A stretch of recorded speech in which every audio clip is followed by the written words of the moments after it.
कि हमारे education system से संबंधित जो जितने भी हमारे अनुच्छेद, हमारी जितनी भी एजुकेशन यानी कि शैक्षिक जो भी नीतियां बनी हैं, उन्होंने क्या क्या सुझाव दिए, किस स्तर पर, चाहे वो हमारा प्राइमरी स्तर था, चाहे हमारा सेकेंडरी स्तर था, या फिर हमारा सीनियर सेकेंडरी स्तर, और आगे जाकर जो हायर एजुकेशन है हमारा, उससे भी संबंधित हमारी विभिन्न जो भी नीतियां, जो भी हमारे आयोग बने, उन सब ने अपने अपने सुझाव रखे। इसके साथ साथ क्या है कि बेटा उस इन जो हमारी कोई भी पॉलिसी बनती है, तो वो सिर्फ हमारे एजुकेशन प्रोसेस के विषय में ही डिस्कस नहीं करती, बल्कि वो हमारा चाहे बच्चों को स्कॉलरशिप देना है, या बच्चों को रिजर्वेशन देना है, या फिर बच्चों को कोई भी जैसे फंड के विषय में, अगर कोई भी सेंट्रल गवर्नमेंट है या स्टेट गवर्नमेंट है, मैंने जस्ट स्टार्टिंग में आपको बताया कि कोई भी जब नई पॉलिसी आती है तो वो फंड का भी डिसाइड करती है। हमारी यूजीसी है जैसे सभी यूनिवर्सिटियों को फंड प्रोवाइड करती है, तो ये हर जो भी पॉलिसी बनी उसमें ये प्रोविजन रखा गया कि कितने परसेंट फंड हमारी स्टेट गवर्नमेंट पे करेगी और कितने परसेंट फंड हमारी सेंट्रल गवर्नमेंट है। तो कल हमने आपको कोठारी कमीशन के विषय में बताया था, इसके बाद था हमारा नेशनल पॉलिसी ऑफ एजुकेशन 1986, यानी कि राष्ट्रीय शिक्षा नीति 1986।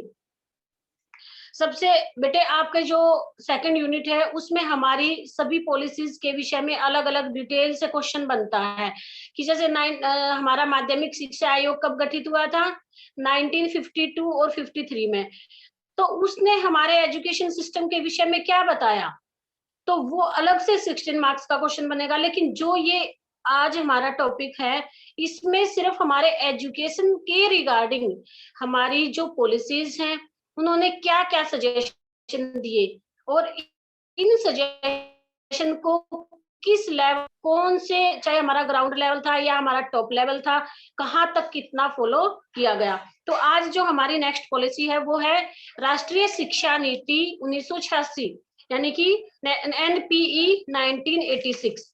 तो इसने क्या बताया बेटा, सबसे पहले इन्होंने ये माना कि राष्ट्रीय शिक्षा पद्धति, नेशनल पॉलिसी ऑफ एजुकेशन क्या होना चाहिए, कि इसमें सबसे ज्यादा जो हमारा बेसिक जो एजुकेशन है उस पर जोर दिया गया, यानी कि जो हमारी प्राइमरी एजुकेशन है, बेसिक एजुकेशन कौन सी हमारी प्राइमरी एजुकेशन, और प्राइमरी एजुकेशन के अकॉर्डिंग हमारा जो एजुकेशन का सिस्टम क्या था कि हमारा 10+2+3 का जो फॉर्मूला हम आज तक फॉलो करते आते हैं, यानी कि हमारा सेकेंडरी लेवल तक जो हमारा था वो 10+2+3, यानी प्लस साल हमारा हमारा 12वीं तक होना ही चाहिए, और 3 साल का आपका डिग्री कोर्स है। ये नहीं कि आफ्टर 10th आपने 1 साल की, 11th और 12th एक साथ की, नहीं, उसमें हमारा 2 साल का गैप होना ही चाहिए, तभी आपकी सीनियर सेकेंडरी मानी जाएगी। तो ये हमारा एजुकेशन का सिस्टम था जो एनपी 1986 ने ये डिसाइड किया कि जैसे हमारा इससे पहले क्या था कि राजीव गांधी के टाइम से पहले था, अब मान लो आपका 8+2+2+3 यानी कि पहले 8वीं, उससे पहले क्या था कि आपकी 10th को भी इंटर माना जाता था, मतलब इस तरह का जो प्रोसेस था। लेकिन आज के टाइम में हमारा जो फॉर्मूला है एजुकेशन का वो 10+2+3 का है, यानी कि हमारी नेशनल पॉलिसी की पढ़ाई बच्चे के लिए मैंडेटरी है। किस लेवल पे, हमारे सेकेंडरी लेवल पे। और सीनियर सेकेंडरी क्या है, सीनियर सेकेंडरी आपका 12वीं तक, और जो आपका यूजी है या पीजी है वो आपका 3+2 आगे का, वो आपका पूरा फर्दर जो कंस्ट्रक्शन है एजुकेशन का वो ऐसे ही चलेगा।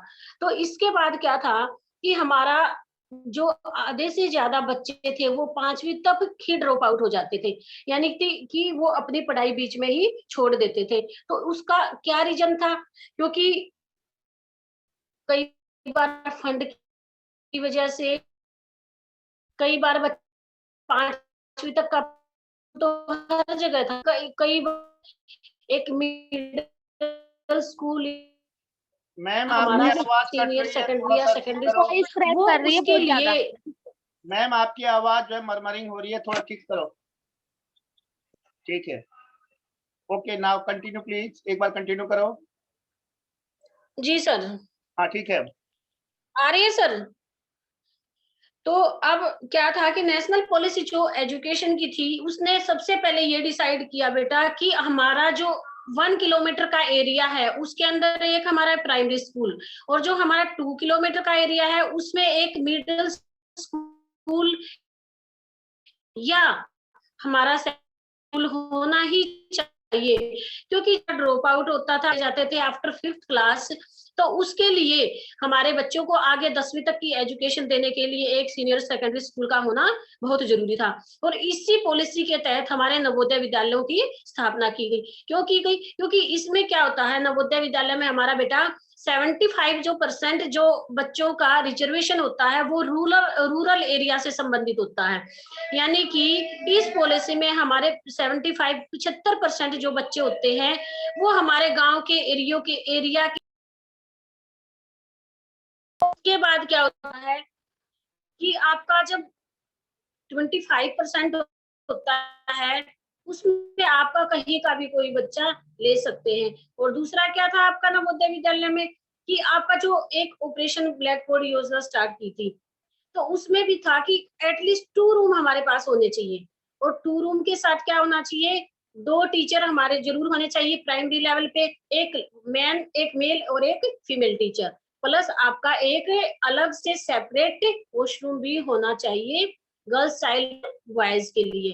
तो ये सारी पॉलिसी हमारी नेशनल पॉलिसी ऑफ एजुकेशन 1986 ने ये सारे के सारे प्रस्ताव पारित किए और इनको लागू किया। तो सबसे पहले इसका हमारा फर्स्ट पॉइंट हमारा राष्ट्रीय शिक्षा पद्धति, यानी कि हमारी शिक्षा पद्धति जैसे मैंने अभी बताया था कि 10+2+3 के अकॉर्डिंग हमारी होनी चाहिए। उसके बाद क्या था कि हमारा हर लेवल पे, जैसे कि हमारा ये फंडामेंटल राइट ही है 14 से 18 की क्या था आपका इक्वलिटी वाला, समानता वाला। तो समानता सिर्फ एजुकेशन में नहीं, बल्कि हर प्रकार की, चाहे किसी एजुकेशन के सिवा सफलता अगर हमें कोई टेस्ट देना है, तो वहां भी हमें इक्वलिटी होनी चाहिए। ये नहीं कि आपको सिर्फ 75% रिजर्वेशन आपकी है, आप टेस्ट ही नहीं दे सकते दूसरी कास्ट के या दूसरी जो धर्म है या हमारे दूसरे एरिया के, तो सबके लिए यहाँ भी इक्वलिटी होनी चाहिए। क्योंकि ये मेन फोकस किया गया इन्होंने आज तक, राइट टू एजुकेशन जो हमारा आगे स्टार्ट होगा उसके बारे में हमें बताया। तो हमारी जो पॉलिसी थी इसने ये माना कि हमारे एजुकेशन के लिए सबको समान अवसर तो दिए गए, लेकिन क्या जो एजुकेशन अपॉर्चुनिटी है, जो उपलब्धियां हैं, क्या वहां भी हमें समानता होनी चाहिए। तो इस पॉलिसी में ये ऐड किया गया कि सफलता के लिए भी, कोई टेस्ट देने के लिए भी, नौकरियों में भी, और किसी भी पद पर हमें आरक्षित होने के लिए वहां भी हमारे लिए रिजर्वेशन किया गया। तो चाहे गर्ल्स चाइल्ड के लिए या फिर एससी है, बीसी है, ओबीसी है, उन सब के लिए। तो नेक्स्ट सेकंड पॉइंट है हमारा सभी वर्गों को समान शिक्षा, यानी कि equal education to all categories. इसमें सबसे पहला हमारा वोशन, तो वुमेन एजुकेशन में मैंने कल आपको बताया था कि आपकी 3 कमेटियां बनी थी। वो कौन सी थी? दुर्गाबाई देशमुख कमेटी, भक्त वत्सलम कमेटी, और तीसरी कौन सी थी हमारी? हंसा मेहता कमेटी। तो बेटा ये सिर्फ ओनली और ओनली गर्ल्स चाइल्ड की एजुकेशन को आगे बढ़ाने के लिए ये कमेटियां हमारी बनाई गई। इसके बाद जो सेकंड है इसी में, वो था हमारा अनुसूचित जाति के लिए।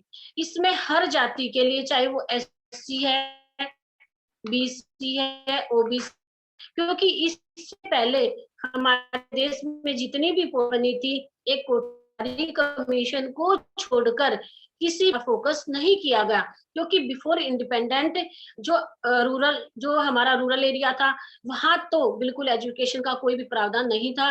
लेकिन थोड़ा बहुत जो हमारा अर्बन एरिया था, वहां पे सिर्फ और सिर्फ एक क्लर्क की एजुकेशन हमें दी जाती थी। जैसे कि मैकाले ने बोला भी है कि भारतीयों को सिर्फ एक क्लर्क ही तैयार करना है, इससे आगे अगर ये लोग ज्यादा पढ़ेंगे तो अंग्रेजों के लिए वो हानिकारक होगा।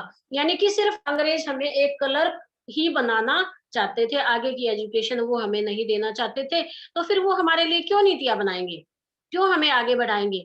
तो इसलिए इससे पहले कोई भी इस तरह का कोई कमीशन हमारा नहीं आया था। कोठारी कमीशन से पहले सिर्फ माध्यमिक शिक्षा आयोग और फिर कोठारी कमीशन। इसके बाद क्या हुआ बेटा कि वुमेन एजुकेशन के बाद है हमारा एजुकेशन फॉर SC ST और OBC। तो इन्होंने क्या बोला कि जो आपका SC ST का था, उन्होंने ये माना कि बिफोर 14 ईयर, यानी कि 14 वर्ष से पहले बच्चों को निश्चित रूप से स्कूल जाना अनिवार्य होगा। ये हमारा राइट टू एजुकेशन में भी आता है कि आपका 14 वर्ष तक के बच्चों को फ्री और कंपलसरी एजुकेशन जो दी गई है, तो ये सबके लिए। बल्कि आजकल जो हमारा जो हमारी 10 ड्यूटीज थी, उसमें हमारा एक ये भी इंक्लूड किया गया है, आर्टिकल 51 है मेरे ख्याल, आगे मैं बताऊंगी, आगे आएगा वो। उसके तहत ये 11वां हमारा कर्तव्य निश्चित किया गया है कि हम अपने बच्चे को एक जो 40 बच्चों को स्कूल भेजना ही अनिवार्य होगा। ये हमारी एक ड्यूटी में इंक्लूड किया गया है, जो हमारे कर्तव्य थे ना, तो उसमें 11वां हमारा जोड़ा गया है। तो इसके बाद क्या हुआ कि जो फर्स्ट जो था कि 14 वर्ष तक का हर बच्चा स्कूल जाएगा, उसको अपना एनरोलमेंट करवाना ही पड़ेगा। और एनरोलमेंट क्या होना चाहिए हमारा 100%। और उस 100% एनरोलमेंट के लिए क्या करना पड़ता कि गांव में जाकर, गली गली में जाकर टीचर्स के लिए सर्वे करते थे और बच्चों का घर घर जाकर नाम लिखकर और उसको स्कूल में आने के लिए बच्चों को बुलाया जाता था। फिर सेकंड है आपका स्कॉलरशिप, यानी कि अब बच्चा स्कूल गया, स्कूल जाने के बाद बच्चों को कई बार क्या होता था कि कुछ जो स्पेशल नीड होती थी वो उनको नहीं फील कर पाते थे। जैसे कि बच्चा फीस, अगर बच्चों को फीस रखी जाती थी तो नहीं दे पाते थे, बच्चे ड्रॉप आउट कर जाते थे। या फिर उनको ड्रेस के लिए पैसे नहीं थी। गरीब या निचली जो हमारी तबके की जातियां थी, तो उनके पास किसी भी प्रकार की कोई सुविधा ना होने के कारण बच्चे बीच में छोड़ते थे। तो उन बच्चों को स्कॉलरशिप दी गई, जैसे कि फर्स्ट लेवल पे, सेकंड लेवल पे और थर्ड लेवल पे, यानी कि तीनों लेवल पे बच्चों को कुछ ना कुछ, ताकि वो बच्चे मोटिवेट हो सके और वो बच्चे बीच में अपनी पढ़ाई ना छोड़ पाए। इसके बाद है फ्री एजुकेशन, वो मैंने बताया है। फिर है teacher selected in SC categories, यानी कि जो हमारी SC कैटेगरी है, OBC कैटेगरी है, तो उसमें से भी रिजर्वेशन रखा गया। किसके लिए? सिलेक्शन ऑफ द टीचर, यानी कि सिर्फ हमारे उच्च वर्ग से ही अध्यापक मनोनीत नहीं किए जाए, बल्कि जो हमारी SC BC OBC जो कैटेगरी है, उनमें से भी टीचरों का सिलेक्शन करना चाहिए, ताकि वो भी अपने बच्चों को, अपनी जो समुदाय है, अपनी जो कम्युनिटी है, वहां पर जाकर एजुकेशन का प्रचार और प्रसार कर सके। नेक्स्ट आपका इनफॉर्मल और नॉन फॉर्मल एजुकेशन। बेटा हमारी 3 तरह की एजुकेशन होती है, ये भी शायद सर ने मेरे ख्याल से एक दिन करवाया था। तो उसमें जो हमारी फॉर्मल एजुकेशन है, उसमें हम जो आपकी सिस्टमेटिक ढंग से होती है बिल्कुल ही, यानी कि प्रॉपर स्कूल जाना है, अटेंडेंस लगनी है, असेंबली होती है, जो हमारा डेली रूटीन का काम होता है।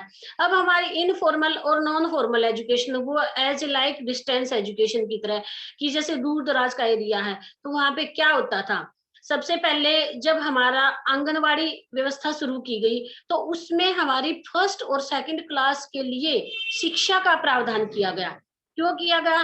कि वहां पर बच्चों को, जैसे आंगनवाड़ी में एक अध्यापिका रखी जाती थी और उसमें जो बच्चों को सामान बांटा जाता था, उसके साथ साथ उनको पेंसिल थी और लिखने के लिए जैसे कॉपियां थी, स्लेट टाइप होती थी, उस पर बच्चे लिखते थे, ताकि बच्चे मोटिवेट होकर वहां पर अपनी एजुकेशन ले सके। और दूसरा क्या था कि फिर हमारा रेडियो और दूरदर्शन आरंभ हुआ, आकाशवाणी के थ्रू भी एजुकेशन दी गई। तो ये हमारी जो नॉन फॉर्मल एजुकेशन है, अनौपचारिक शिक्षा और निरौपचारिक शिक्षा, तो उसके तहत सारे प्रावधान किए गए कि कोई बच्चा अगर रेगुलर क्लास भी नहीं ले पाता है या नहीं आ पाता था स्कूल, या स्कूल बहुत दूर होते थे, तो किसी ना किसी के पास जैसे रेडियो द्वारा एजुकेशन दी जाती थी। तो ये भी प्रावधान हमारी NP यानी नेशनल पॉलिसी ऑफ एजुकेशन ने ही किया। इसके बाद क्या था कि cultural programme in education curriculum, तो उन्होंने ये माना कि देखो आप लोग एक छोटे बच्चे हैं, अगर उनको सारा दिन 5वीं तक के बच्चों को आप क्लास क्लास क्लास ही लेते जाएंगे, तो वो बच्चे जल्दी बोर हो जाते हैं। तो अगर एक क्लास, मान लो उनकी फर्स्ट क्लास आपने EVS की ली, उसके बाद आपने एक ड्राइंग की क्लास लगा दी, तो उनका क्या हुआ? थोड़ा सा उस बच्चे का जो मूड है वो चेंज हो जाता है। उसके बाद थोड़ा सा एक सब्जेक्ट दे दिया, जैसे कि आपका साइंस का विषय दिया गया, उसके बाद म्यूजिक की क्लास लगा दी। तो जो स्टार्टिंग के है मॉर्निंग के विषय है वो थोड़े से टफ, और उसके बाद इजी वे से उनको अगर मैम पढ़ाया वॉइस जाए, क्लियर नहीं है। आर्ट ड्राइंग का अगर बच्चों को साथ साथ सिखाई जाए, तो उससे क्या होगा कि बच्चा और ज्यादा इंटरेस्ट उसका बढ़ता है। तो इसके साथ साथ क्या कि बच्चों को स्पोर्ट्स, अगर बच्चों को एक पीरियड जैसे हमारा स्पोर्ट्स का भी लगा दिया जाता है, तो बच्चे खेल कूद के थ्रू भी सीखते हैं, यानी कि learning by learning by doing, यानी करके सीखना। कि बच्चे को कुछ प्रोजेक्ट दे दिया जाता है, उसको जैसे जंबल वर्ड दे दिए। अब पहली क्लास में क्या होता है, बच्चों को लाइनें डाल देते हैं, स्लैंटिंग लाइन कौन सी है, स्टैंडिंग लाइन कौन सी है, सर्कल क्या है, तो उसके थ्रू बच्चा अपने वर्ड बनाता है। और वर्ड के बाद क्या होता, कोई भी फिगर बनाता है। तो ये सारी चीजें क्या थी, ये क्रिएटिविटी थी। तो इसको भी हमारे करिकुलम में, हमारे पाठ्यक्रम में हमारी एनपीई ने डालने के लिए ये प्रावधान रखा कि बच्चा ज्यादा से एजुकेशन की तो, और वो आगे जो फर्दर एजुकेशन है उसको वो बढ़ाए। इसके बाद नेक्स्ट पॉइंट है हमारा एजुकेशन फॉर एसटी, यानी कि इसमें भी क्या था कि बेटा आदि जो हमारी गांव की जो ग्रामीण या समुदाय की जनसंख्या है, आप लोग समझते होंगे कि जब एक अनपढ़ व्यक्ति सबसे ज्यादा अपनी कम्युनिटी कम्युनिटी को प्रेफरेंस देता है, क्योंकि वो देश की या उससे आगे बढ़ने की बात, राष्ट्र की बातें वो बाद में सोचता है। सबसे पहले हमारे लिए अपना घर, हमारी कम्युनिटी है। तो जब हमारा कोई भी एससी टीचर या ओबीसी या एसटी ट्राइबल एरिया का है, शेड्यूल ट्राइबल जो एरिया है, वहां से अगर टीचर लिया जाए तो वो टीचर क्या करेगा, वो अपने कम्युनिटी में वो सारी बातें बताएंगे, बच्चों को आएंगे, उनके पेरेंट्स से बात करेंगे, बहुत फर्क पड़ता है, ताकि बच्चा आगे जाके एजुकेशन ले सके। तो ये प्रावधान भी हमारी एनपी ने किया। इसके बाद क्या था कि एजुकेशन फॉर हैंडीकैप्ड। तो बेटा सबसे अब तक क्या था कि हमारी सबकी कॉमन क्लास होती थी, चाहे वो हमारे किसी भी प्रकार से हैंडीकैप्ड बच्चा था, या उसको कोई भी देखने की प्रॉब्लम थी, विजुअल है, या फिर उसकी आई साइट वीक थी, कुछ भी मतलब कोई भी हमारी फिजिकल प्रॉब्लम या मेंटली प्रॉब्लम। तो इससे पहले क्या था कि बच्चों का अलग से सेपरेट कोई भी क्लास नहीं होती थी। मैम आजकल आपकी जो आवाज बहुत कट इंक्लूसिव रही है। के तहत है बच्चों को समावेशित शिक्षा दी, तो हमारी एनपी ने ये माना कि इन बच्चों के लिए आवाज बहुत ज्यादा एजुकेशन कट का रही अलग है। से सिस्टम होना चाहिए। मैडम आवाज ज्यादा कट रही है। सर आप देखना ठीक आ ओके रही है ठीक अब। है, ओके ठीक है, नाउ यस ठीक है मैम, ठीक है। तो इसमें जो हमारे हेड जो हैंडीकैप्ड बच्चे हैं, तो उनके लिए क्या किया गया, जैसे हमारा फर्स्ट फ्लोर पे क्लासेस का प्रोविजन रखा जाता है कि बच्चों को ऊपर ना चढ़ना पड़े। ऊपर दूसरा क्या था कि रैंप वगैरह, जैसे स्कूल का कोई रैंप है इस तरह का बना जाए कि बच्चा व्हील चेयर के थ्रू क्लास में आ सके। मतलब ये सारी चीजें हमारी एनपी ने क्यों की, क्योंकि हमारे देश विकास करने के लिए, हमारे राष्ट्र को आगे बढ़ाने के लिए, क्योंकि बगैर शिक्षा, जहाँ शिक्षा नहीं है वो कोई भी देश, कोई भी राष्ट्र तरक्की नहीं कर सकता। इसके बाद जो नेक्स्ट पॉइंट है, इसका लास्ट है अडल्ट एजुकेशन, यानी कि प्रौढ़ शिक्षा। प्रौढ़ शिक्षा क्या होती थी कि बेटा पहले आंगनवाड़ी की तरह ही जो बुजुर्ग जिन बच्चों ने जब भी 30 ईयर से 40 ईयर से या उससे भी कम जिन्होंने एजुकेशन नहीं ली और वो अपनी एजुकेशन को आगे बढ़ाना चाहते थे, तो आंगनवाड़ी के थ्रू ही प्रौढ़ शिक्षा का प्रोविजन रखा गया था। और उसमें क्या था कि जैसे बुक्स वगैरह, कॉपियां, किताबें, वो सारी भी फ्री ही सेपरेट की गई थी, यानी कि सबको निःशुल्क किताबें बांटी गई। ये भी हमारी एनपी ने एक योजना लागू की थी 1986 में। तो इस तरह से हर जो संगठन होता है वो अपना अपना अलग अलग रणनीतियां बनाता है, उनको ग्राउंड लेवल पे लागू करता है, और फिर उन सब का मूल्यांकन किया जाता है। तो इसलिए हमारी जो एनपी 86 है वो मोस्ट इम्पोर्टेंट मानी जाती थी, क्योंकि इसमें सब कोई भी वर्ग इसमें अछूता नहीं रहा। और दूसरा क्या था कि हमारा रिजर्वेशन किया गया, जो हमारा एससी का था, एससी बीसी ओबीसी का था जो हमारा, तो वो हमारा 15%, यानी कि 100 में से 15 सीटें एससी बीसी और ओबीसी के लिए हमारी रखी गई, और 7.5 सीटें ये हमारे एसटी के लिए, यानी कि शेड्यूल ट्राइबल एरिया के लिए ये रिजर्वेशन किया गया। यानी कि जो हमारा 100 का जो रेशियो है उसमें से 15% आपका एससी बीसी ओबीसी और 7.5 आपका एसटी। लेकिन आगे आगे जो हमारा सिनेरियो था वो हमारा जो एनपी ने वो हमारा 2010 तक किया था। इसके बाद हमारे सिस्टम में और भी बहुत सारे चेंजेस हुए हैं। तो ये थी आपकी एनपी 1986। इसके बाद है हमारा सेकंड जो राष्ट्रीय शिक्षा नीति है वो है रामामूर्ति कमेटी 1990, यानी 1990 में हमारी रामामूर्ति कमेटी बनी। तो ये कमेटी क्या थी कि कोई भी कमेटी जो बनती है बेटा वो किसी भी जो मेन मकसद होता है उसको ही ध्यान में रखकर बनाई जाती है। तो जो रामामूर्ति कमेटी बनी थी, आज तक सबसे पहले इसका क्या था कि जो एनपी ने, यानी हमारी नेशनल पॉलिसी ऑफ एजुकेशन 1986 ने जो प्रोविजन रखे गए, जो सुझाव दिए, जो प्रावधान किए वो लागू हुए। इसके बाद क्या हुआ कि इस पॉलिसी के तहत ये समीक्षा की गई, यानी ये मूल्यांकन किया गया कि हमारी जो एजुकेशन पॉलिसी है वो किस लेवल तक सफल हुई और कहाँ कहाँ क्या क्या कमियां हैं। उन कमियों को दूर करने के लिए जो रामामूर्ति की जो कमेटी बनी, उस शिक्षा उसमें हमारा जो शैक्षिक विकास है उसके लिए जो कार्यक्रम बनाए उन सब में थोड़ा बहुत चेंज किया गया। तो उसमें क्या किया गया, सबसे ज्यादा तो यही किया गया बेटा कि जो हमारा जो ट्राइबल एरिया था एससी बीसी ओबीसी और वो हमारी वुमेन एजुकेशन सबसे कम थी। तो ये जब रेशियो निकाला गया तो हम इसमें फिर हमारी जो 33% जो रिजर्वेशन है वो वुमेन के लिए की गई, क्योंकि जो हमारी सीटें थी मैन पावर हमारी स्टार्टिंग से ही है।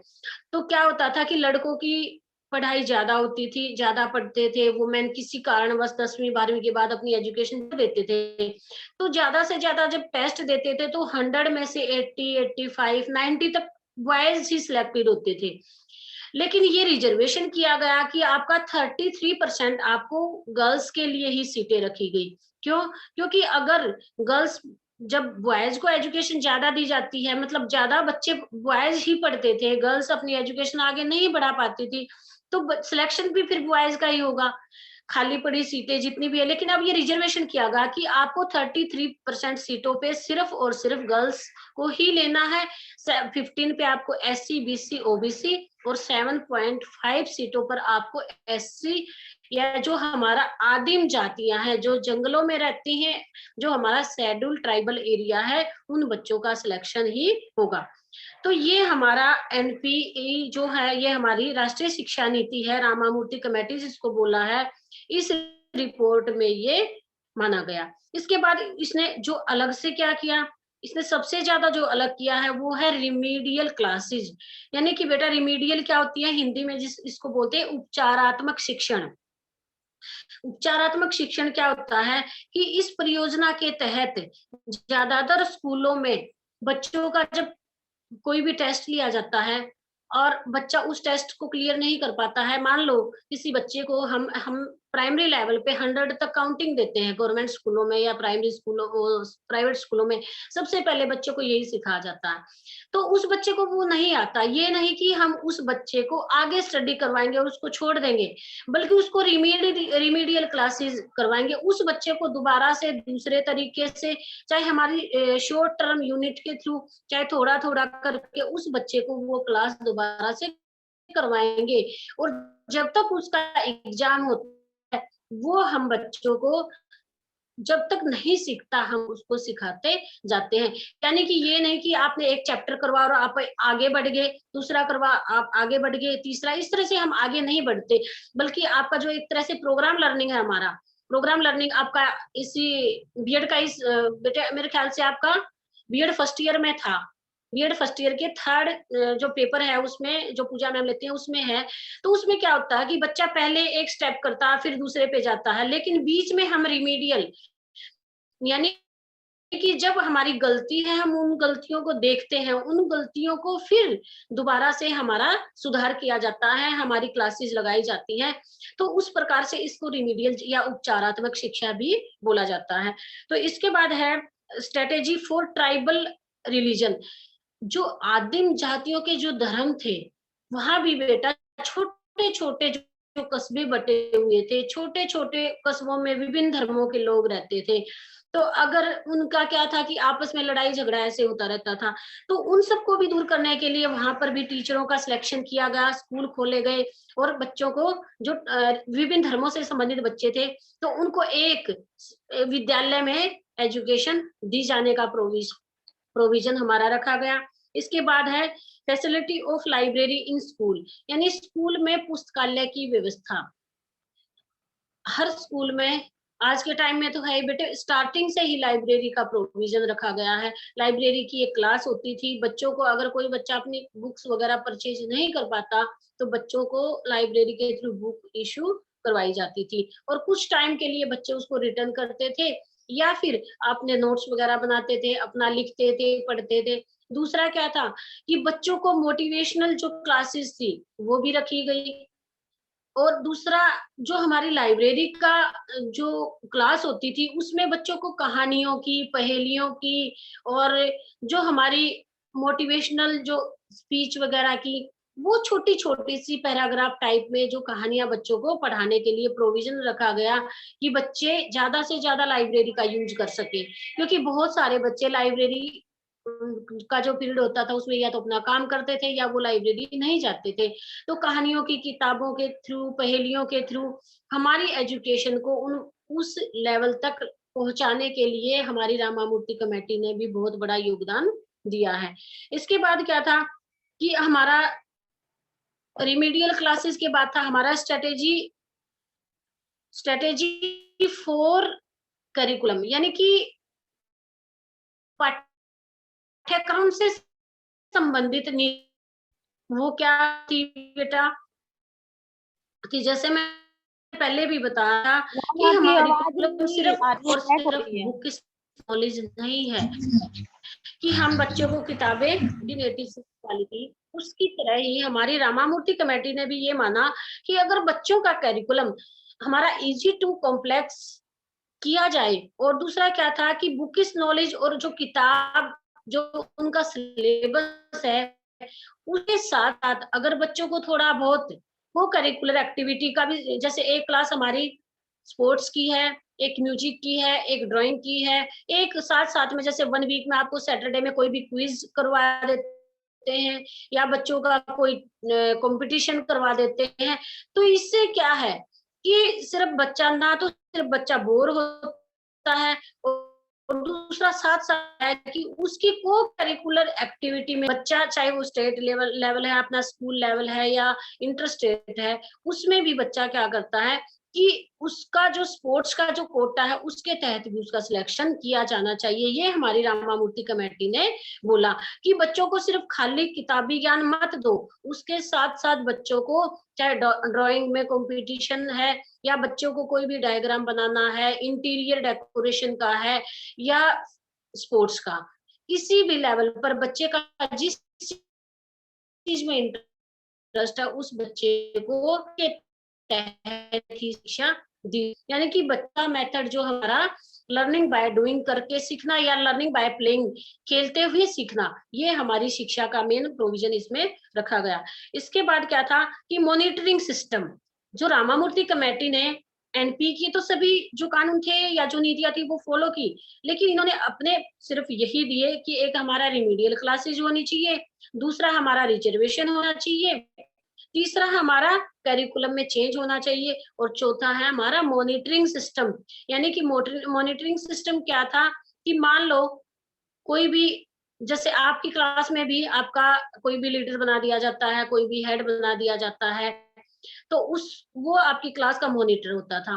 एक बच्चे को जो थोड़ा इंटेलिजेंट होता है या स्पोर्ट्स में भी होता है, उसका बिहेवियर सही रहता सब करती, तो उस हम मॉनिटर बना देते हैं। वो क्या करते थे कि अपनी क्लास का कंट्रोल भी देखते थे, साथ साथ वो टीचर की जो एक्टिविटी थी उनमें भी इन्वॉल्व होते थे। अब जितना कि बच्चे आपस में जानते हैं बेटा एक दूसरे के विषय में, उतना टीचर क्लास में नहीं जान पाते। क्यों?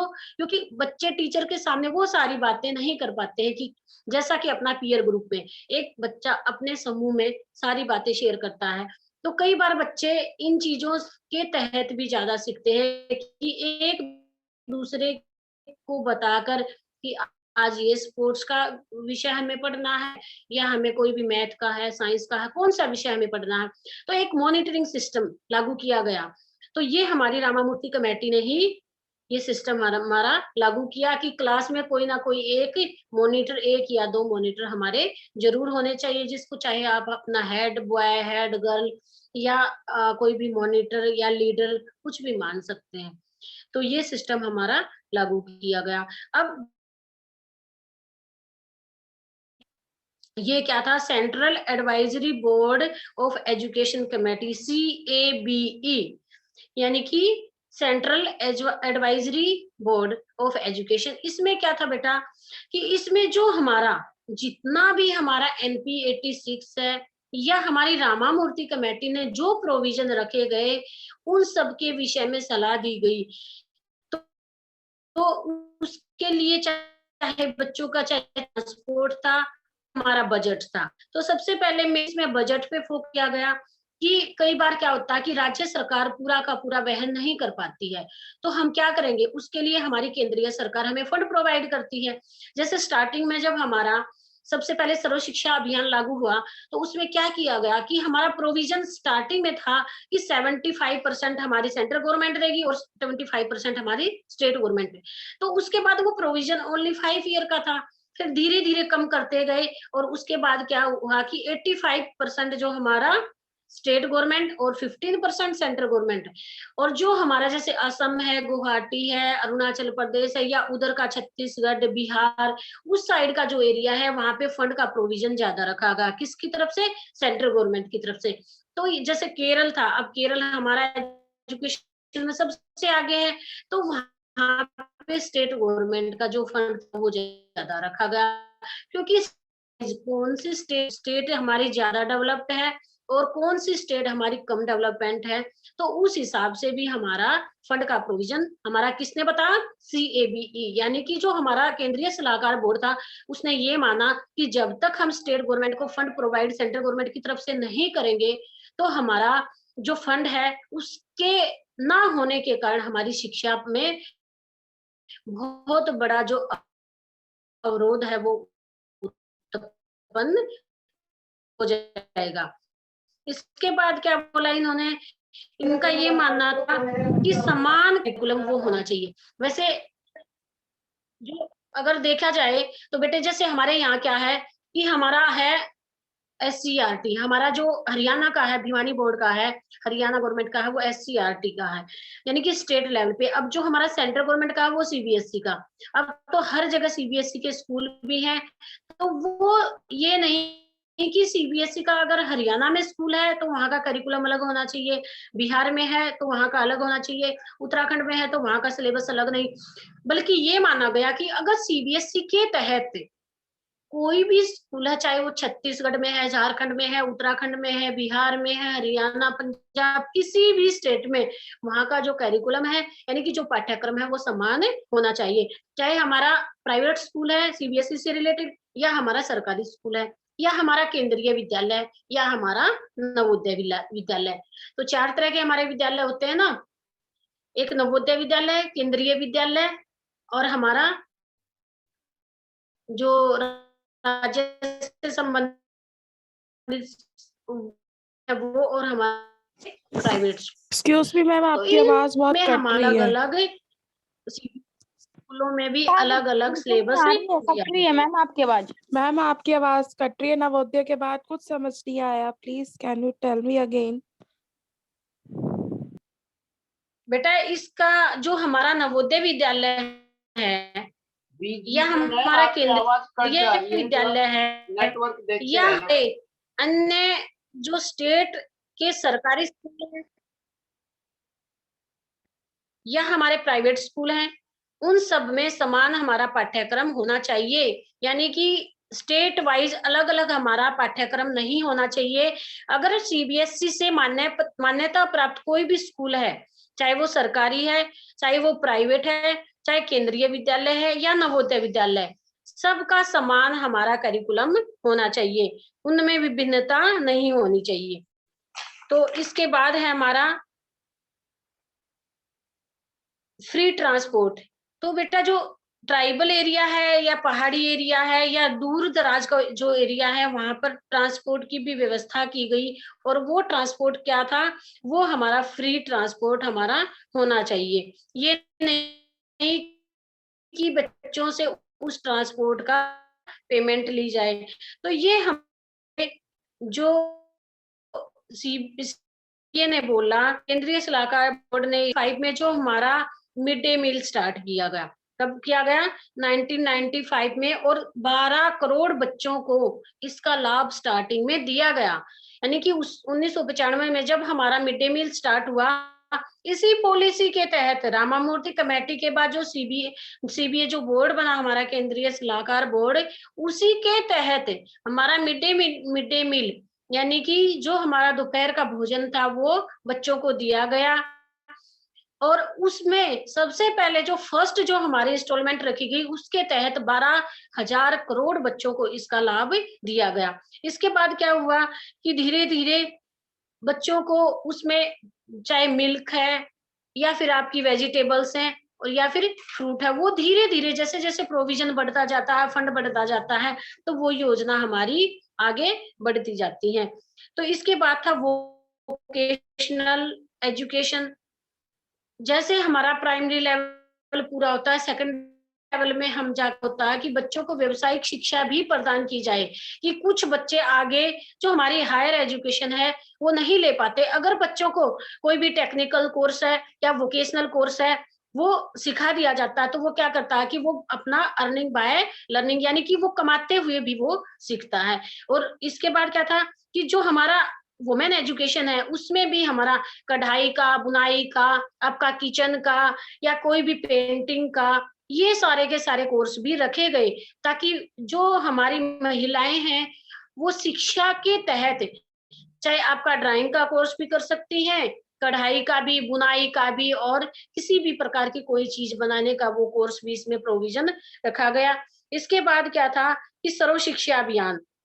अब इस बात पर भी बल दिया गया कि जितने भी वंचित वर्ग है हमारे, यानी कि जो हमारा वर्ग है, चाहे वो एससी, बीसी या जनरल कोई भी है, जो शिक्षा से वंचित रह जाता है, उसके लिए सर्व शिक्षा अभियान का भी प्रोविजन हमारी इसी कमेटी के तहत रखा गया। तो ये था आपका जो पूरा का पूरा क्वेश्चन बेटा आज कंप्लीट होता है कि कौन कौन से प्रोविजन, कौन कौन से एक्ट और कौन कौन सी नीतियां हमारी एजुकेशन सिस्टम से संबंधित बनाई गई। ये क्वेश्चन यहाँ ये भी आता है कि हमारी जो शिक्षा नीतियां हैं वंचित वर्ग के लिए, हमारी अनुसूचित जातियों, जनजातियों, महिलाओं या फिर जो हमारा शेड्यूल ट्राइबल एरिया है उसके लिए क्या क्या प्रोविजन रखे गए। तो इस तरह से आपका कोई भी क्वेश्चन आ जाए तो इस आपको अपने आप ही वो खुद अटेम्प्ट करना है। ये मैंने पूरा का पूरा इसमें बताया है। तो आज की क्लास हमारी यहीं तक है, नेक्स्ट क्लास में हम करवाएंगे। अब जिस बच्चे को जो प्रॉब्लम है, जो कुछ पूछना आप पूछ सकते हैं। Thank you ma'am, thank you very much, बहुत बढ़िया रहा। लेकिन आपने आज थोड़ा स्पीड में ज्यादा कर लिया। एक कमीशन एक दिन में, जैसे सेकेंडरी एजुकेशन कमीशन ले रहे हो 50, वो एक दिन में। आज आपने पूरा एक निचोड़ बनाया है, निचोड़ बताया है, सब अलग अलग करके बिल्कुल क्लियर। चाहे 2 दिन में जो हमारी सेकंड यूनिट है ना, उसमें अलग अलग कमीशन दिए गए हैं, जी, तो उसमें सेकंड में अलग अलग